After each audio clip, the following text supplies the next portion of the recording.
Hello guys, welcome back to my channel. आज चाहिँ म मल बोक्दैछु। यो चाहिँ मेरो डोकोमा मैले मल हालेर भरिसकेँ। म लिएर जाँदैछु। यहाँ चाहिँ मलमा चाहिँ पुरै गढेउलाएर चाहिँ क्या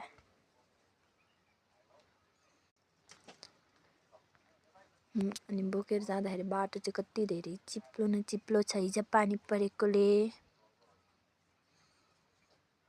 मैले चाहिँ यति धेरै मल बोकिसकेँ।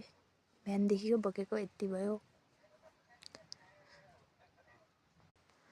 मल बोकेर हिँड्दैछु म चाहिँ बिसाउनको लागि अब अर्को खेप।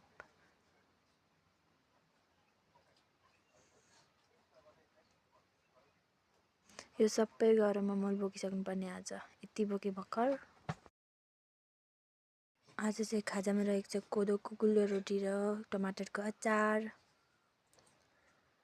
अनि अहिले चाहिँ पानी छिट्याएकोले घर आउँदै थियौँ। यति ठुलो गरममा यति सकिसक्यौँ। अब थोरै मात्रै बाँकी छ। अनि पानी पर्दैछ है गाइज, हेर्नु न। पानी परेर त्यति सक्न नि दिएन। हामीले बोकिसक्ने थियौँ आज त्यो ठुलो गरेर चाहिँ।